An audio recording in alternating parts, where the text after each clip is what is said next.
नमस्कार, मैं अजीत सिंह आपका एसके बुक्स के यूट्यूब चैनल पर स्वागत करता हूं। श्री कृष्ण कोचिंग सेंटर के ऑनलाइन कोर्सेज के लिए आप प्ले स्टोर से हमारी mobile application SK classes download कर सकते हैं।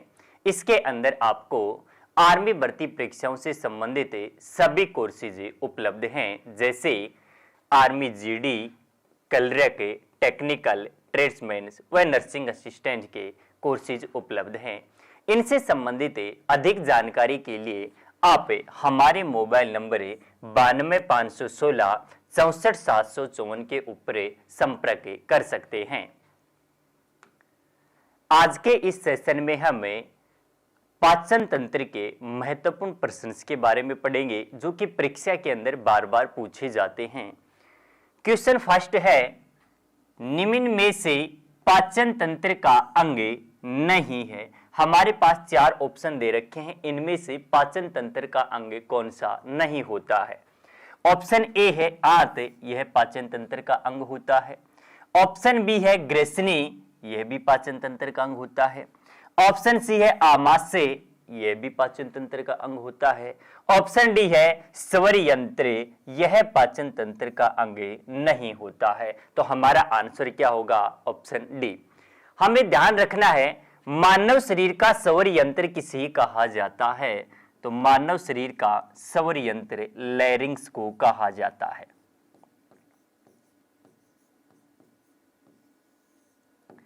पक्षियों का पूछे कि स्वर यंत्र किसे कहा जाता है, तो पक्षियों का स्वर यंत्र सिरिंक्स को कहा जाता है।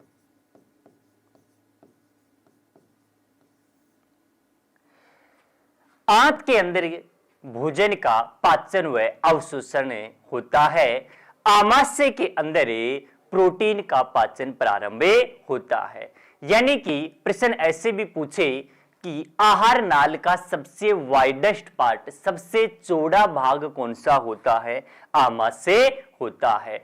ग्रेसनी क्या होती है? यह श्वसन पथ व आहार नाल का क्रॉस पॉइंट या कॉमन पथ कौन सा होता है? ग्रेसनी होती है। क्वेश्चन सेकंड है, मानव में लार ग्रंथियों की कुल संख्या है। मनुष्य के मुख के अंदर कितनी जोड़ी लार ग्रंथियां पाई जाती हैं? ऑप्शन ए दे रखा है 1 जोड़ी, ऑप्शन बी है 2 जोड़ी, ऑप्शन सी है 3 जोड़ी, ऑप्शन डी है 4 जोड़ी। तो हमारा आंसर क्या होगा? ऑप्शन सी 3 जोड़ी। प्रश्न पूछ लेता है, मानव मुख में पाए जाने वाली लार ग्रंथियां कौन कौन सी हैं? तो हमें ध्यान रखना है, मुख के अंदर 3 जोड़ी जो लार ग्रंथियां होती हैं वो पैरोटिड, सबमैंडिबुलर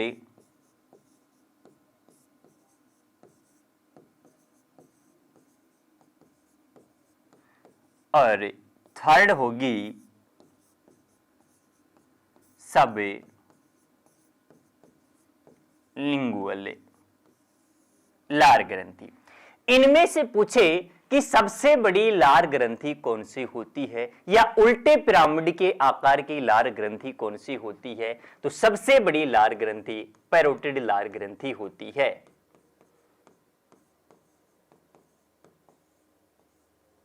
सबसे छोटी लार ग्रंथि कौन सी होती है? सबलिंगुअल लार ग्रंथि सबसे छोटी लार ग्रंथि होती है। नेक्स्ट क्वेश्चन है, पाचन तंत्र का कार्य नहीं है। ऑप्शन ए दे रखा है अंतर्ग्रहण, ऑप्शन बी है पाचन, ऑप्शन सी है अवशोषण, ऑप्शन डी है प्रजनन। तो पाचन तंत्र का कार्य कौन सा नहीं होता है? तो हमारा आंसर क्या होगा? ऑप्शन डी प्रजनन नहीं होता है। यानी कि सबसे पहले क्या होता है? अंतर्ग्रहण होता है। उसके बाद क्या होता है? भोजन का पाचन प्रारंभ होता है। पाचन के बाद क्या होता है? भोजन का अवशोषण होता है। अवशोषण के बाद क्या होता है? स्वांगीकरण होता है। तो ये डाइजेशन से संबंधित स्टेप्स होते हैं।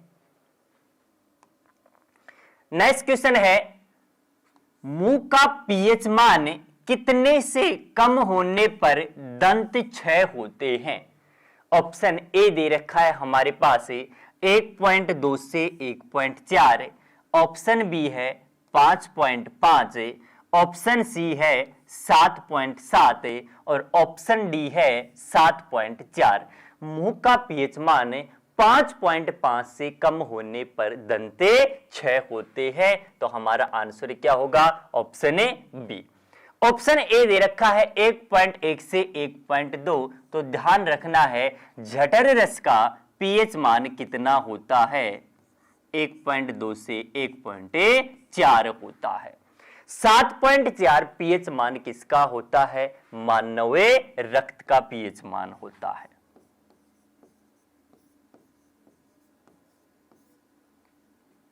इसके अलावा हमें ध्यान रखना है पीत रस का पीएच मान कितना होता है? तो पीत रस बाइल जूस का पीएच मान कितना होता है? 7.5 से 8.5 होता है। नेक्स्ट क्वेश्चन है वसा का पूर्ण पाचन कहां होता है? ऑप्शन ए दे रखा है मुंह में, ऑप्शन बी है आमाशय में, ऑप्शन सी है छोटी आंत में, ऑप्शन डी है बड़ी आंत में। तो ध्यान रखना है वसा का पूर्ण पाचन किस में होता है? स्मॉल इंटेस्टाइन के अंदर, छोटी आंत के अंदर। यानी भोजन का पूर्ण पाचन भी किस में होता है? छोटी आंत के अंदर होता है। भोजन का सर्वाधिक अवशोषण किसके अंदर होता है? छोटी आंत के अंदर होता है। आहार नाल का सबसे लंबा भाग भी कौन सी होता है? छोटी आंत आहार नाल का सबसे लंबा भाग होता है। क्वेश्चन पूछे पाचन की शुरुआत कहां से होती है? पाचन की शुरुआत मुंह से होती है। तो ध्यान रखना है पाचन की शुरुआत आमाशय के अंदर प्रोटीन के पाचन की शुरुआत होती है। तो हमें यह पॉइंट भी ध्यान रखना है कि प्रोटीन का पाचन कहां से प्रारंभ होता है?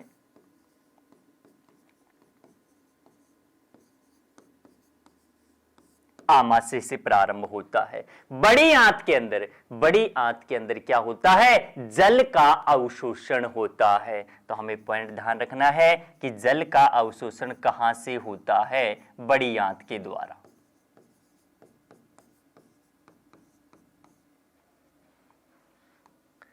नेक्स्ट क्वेश्चन है भोजन का रासायनिक पाचन किसके द्वारा किया जाता है?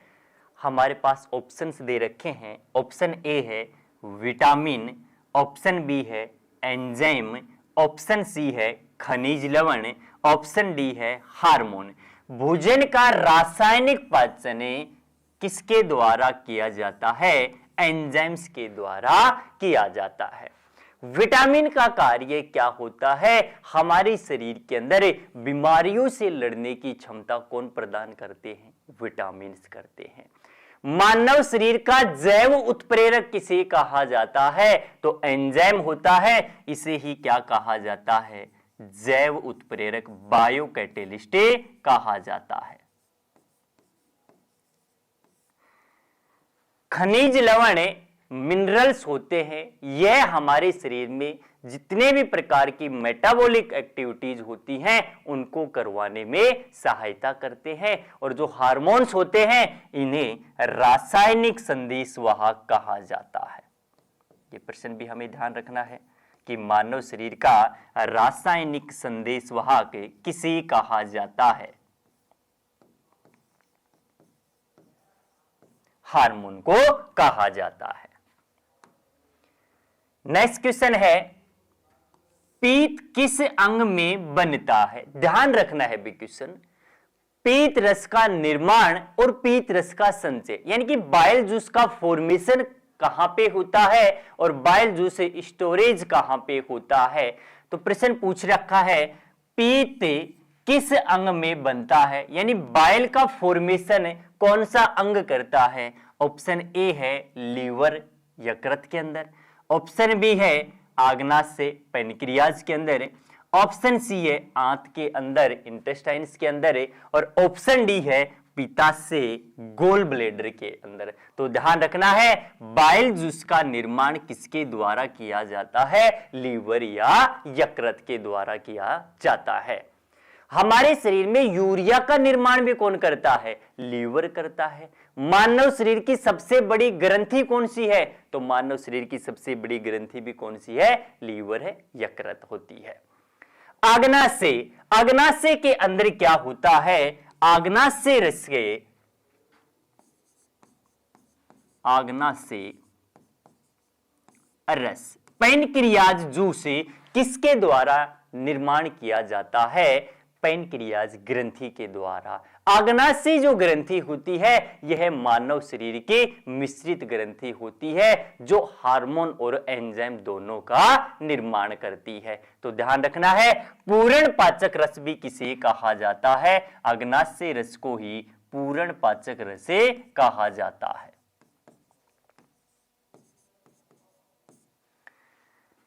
आंत्रीय रस जो होता है वो आंतों के द्वारा निकलता है। पित्ताशय के अंदर पीत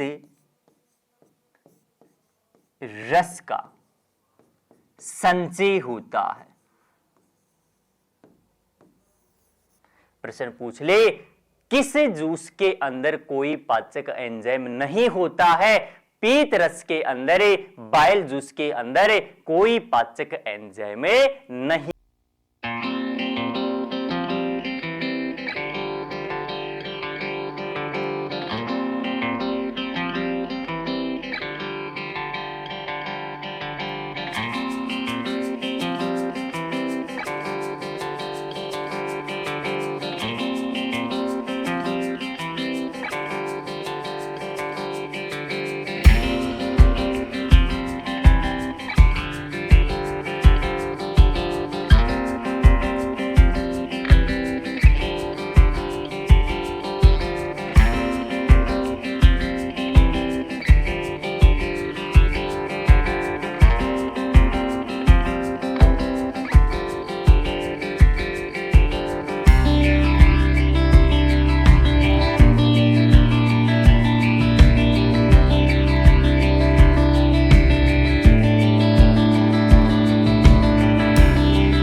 नेक्स्ट क्वेश्चन है, सबसे बड़ी स्वाद कलिका कौन सी होती है?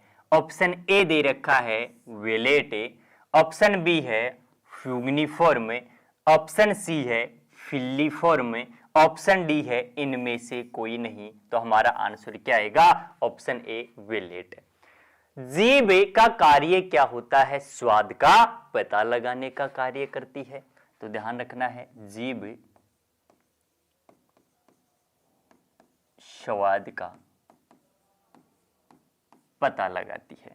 अब प्रश्न पूछ लेता है कि जीभ का कौन सा भाग कैसे स्वाद का पता लगाता है? तो जीभ का जो अग्र भाग होता है ये कैसे स्वाद का पता लगाता है? मीठेपन का। पार्श्व जो किनारे होते हैं ये कैसे स्वाद का पता लगाते हैं? तो हमें ध्यान रखना है नमकीनी स्वाद का।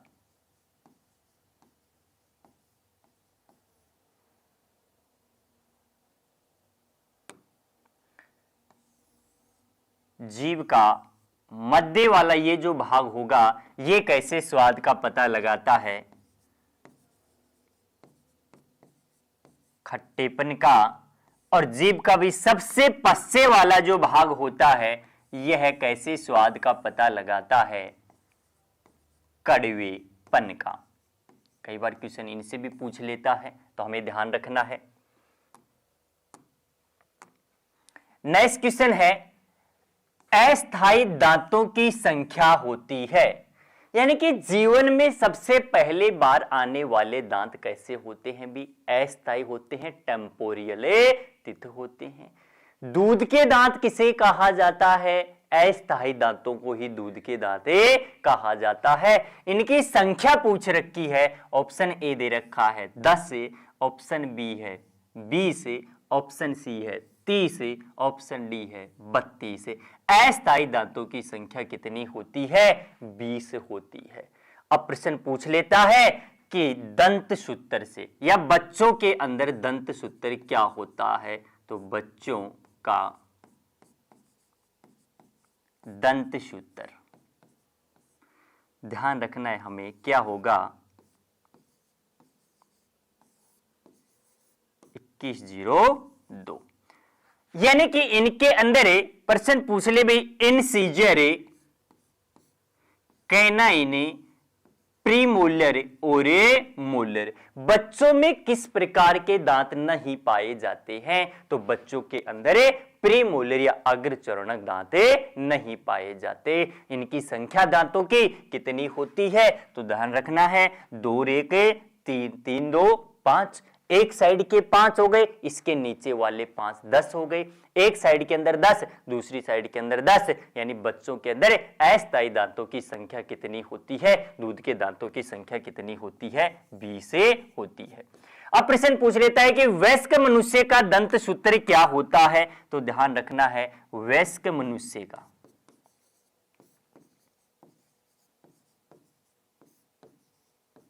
दंत सूत्र, अडल्ट पर्सन का दंत सूत्र कितना होता है? तो ये होगा 21 से 23 बटे 21 से 23। इनके अंदर इंसीजर, कैनाइन, प्रीमोलर और मोलर की संख्या भी पूछा हुआ क्वेश्चन है। इंसीजर, कैनाइन, प्रीमोलर और मोलर। तो ध्यान रखना है कुल दांतों की संख्या तो कितनी हो गई? 2 1 3 3 2 5 5 और 3 8, एक साइड के 8 हो गए, इसके नीचे वाले 8 16 हो गए, दूसरी साइड के 16, तो कुल दांतों की संख्या कितनी होती है? 32 होती है। तो वयस्क मनुष्य में दांतों की संख्या, वयस्क मनुष्य में कुल दांतों की संख्या कितनी होती है? 32 होती है। अब प्रश्न पूछ लेता है इनके अंदर इंसीजर दांतों की संख्या कितनी होती है, कृंतनक दांतों की संख्या कितनी होती है? तो हमें ध्यान रखना है इंसीजर या कृंतनक जो दांतों की संख्या वो कितनी होगी? इंसीजर, इनकी संख्या कितनी होती है? 8 होती है। कैनाइन की संख्या कितनी होती है? 4 होती है। प्रीमोलर अग्रचरणक दांतों की संख्या कितनी होती है? 8 होती है। और मोलर दांतों की संख्या कितनी होती है? 12 होती है। इस प्रकार कुल दांतों की संख्या 32 होती है। प्रश्न पूछ लेता है इनके कार्य से भी। कृंतनक जो दांत होते हैं, इंसीजर दांत होते हैं, इनका कार्य होता है भोजन को काटने का। कैनाइन जो दांत होते हैं, इनका कार्य होता है भोजन को चीरने व फाड़ने का। और प्रीमोलर दांतों का कार्य क्या होगा? भोजन को चबाने का। और मोलर का होता है भोजन को पीसने का। क्वेश्चन पूछ लेता है अक्कल का दांत किसे कहा जाता है? तो तीसरे जो मोलर दांत होता है उसे ही क्या कहा जाता है? अक्कल का दांत, थर्ड मोलर दांत को।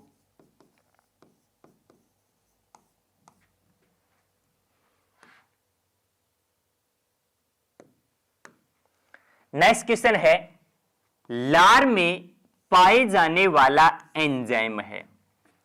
ऑप्शन ए दे रखा है टाइलिन, ऑप्शन बी है लाइपेज, ऑप्शन सी है ट्रिप्सिन, ऑप्शन डी है एमाइलेज। लार के अंदर पाए जाने वाला एंजाइम कौन सा होता है? टाइलिन होता है। हमें ध्यान रखना है टाइलिन एंजाइम का कार्य क्या होता है? यह स्टार्च को किसमें बदलने का कार्य करता है? माल्टोज के अंदर बदलने का कार्य करता है। प्रश्न ऐसे भी पूछ लेता है कि कार्बोहाइड्रेट के पाचन में सहायता करने वाला एंजाइम कौन सा होता है? टाइलिन एंजाइम स्टार्च को माल्टोज में बदलता है या कार्बोहाइड्रेट के पाचन में सहायता करता है। कार्बोहाइड्रेट का पाचन कहां से प्रारंभ होता है? कार्बोहाइड्रेट का पाचन मुख से प्रारंभ होता है। लाइपेज जो एंजाइम होता है इसका कार्य क्या होता है? वसा के पाचन में सहायता करने का। ट्रिप्सिन एंजाइम होगा, यह किसके पाचन में सहायता करता है? यह प्रोटीन के पाचन में सहायता करता है। एमाइलेज यह कार्बोहाइड्रेट के पाचन में सहायता करता है।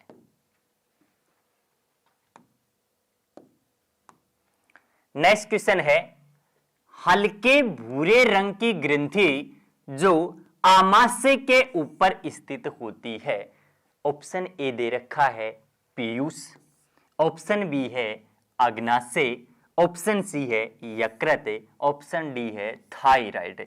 हल्के भूरे रंग की ग्रंथि जो आमाशय के ऊपर स्थित होती है, तो हमारा आंसर क्या होगा? ऑप्शन सी यकृत या लीवर होती है।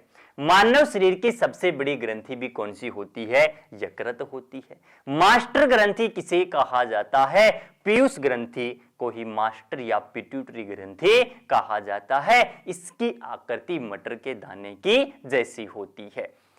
अग्नाशय यह मानव शरीर की एक मिश्रित ग्रंथि होती है। पैनक्रियाज कैसी ग्रंथि होती है? मिक्स्ड ग्लैंड होती है। और मानव शरीर की सबसे बड़ी अंतःस्रावी, ध्यान रखना है भी, सबसे बड़ी अंतःस्रावी कौन सी होती है? थायराइड होती है।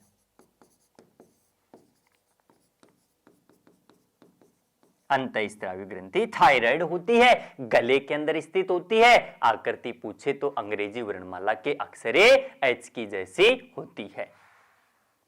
नेक्स्ट क्वेश्चन है, छोटे आंत का सबसे बड़ा भाग है। ऑप्शन ए दे रखा है डेडुनम, ऑप्शन बी है जेजुनम, ऑप्शन सी है इलियम, ऑप्शन डी है कोलेन। तो हमारा आंसर क्या होगा? Option C ilium. क्वेश्चन पूछे कि भोजन का सर्वाधिक पाचन किस भाग में होता है? तो छोटे आंत के डेडुनम या इसे ही क्या कहा जाता है? ग्रहणी भाग में। भोजन का सर्वाधिक अवशोषण किसके अंदर होता है? इलियम के अंदर। यानी कि इलियम के अंदर पाए जाने वाली रसानुकार या विलाई नामक संरचना होती है जिसके द्वारा भोजन का क्या होता है? अवशोषण होता है। प्रश्न पूछे छोटे आंत की लंबाई कितनी होती है? तो ध्यान रखना है इसकी लंबाई 6 से 7 मीटर। आहार नाल का सबसे बड़ा भाग कौन सा होता है? छोटी आंत। बड़ी आंत के भाग पूछे तो इसके भाग भी कितने होते हैं? 3। कौन कौन से होंगे? सिक्कम, कोलेन और तीसरा रेक्टम। बड़ी आंत का कार्य क्या होगा? जल का अवशोषण करना। और बड़ी आंत की लंबाई पूछे, इसकी लंबाई 1.5 मीटर होती है। नेक्स्ट क्वेश्चन है, पेट में यांत्रिक और रासायनिक पाचन से गुजरने वाले भोजन को कहा जाता है। ऑप्शन ए दे रखा है बोलस, ऑप्शन बी है काइम, ऑप्शन सी है काइल, ऑप्शन डी है अमीनो एसिड। पेट के अंदर भोजन यांत्रिक व रासायनिक पाचन से गुजरने के बाद क्या कहलाता है? तो हमें ध्यान रखना है बोलस तो किसके अंदर होता है? मुंह के अंदर होता है। काइम में पेट या आमाशय के अंदर होता है भोजन की अवस्था।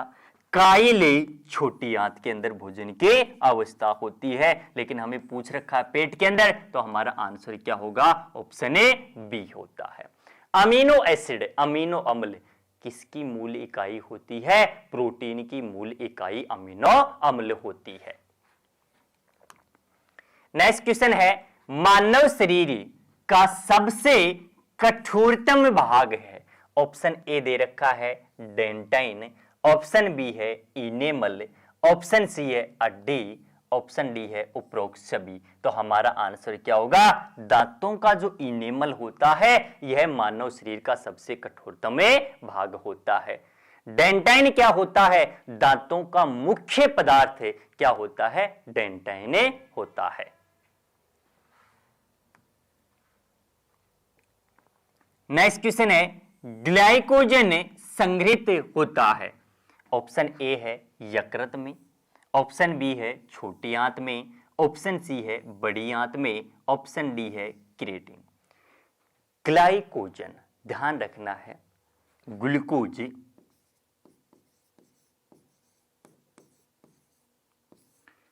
को ग्लाइकोजन में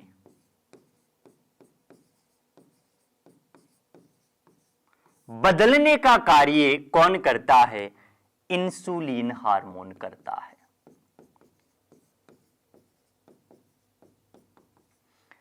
और यह ग्लाइकोजन के रूप में भोजन का जो संचय होता है वो किसमें होता है? यकृत के अंदर होता है, लीवर के अंदर होता है। तो प्रश्न ऐसे भी पूछेगा, ग्लूकोज को ग्लाइकोजन में बदलने का कार्य इंसुलिन हार्मोन करता है, लेकिन वापस ग्लाइकोजन को ग्लूकोज में बदलने का कार्य कौन करता है?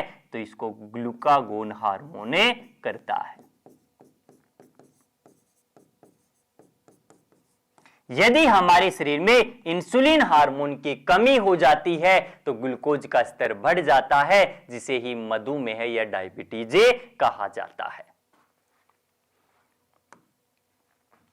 आज हमने पाचन तंत्र के 15 महत्वपूर्ण क्वेश्चंस के बारे में पढ़ा।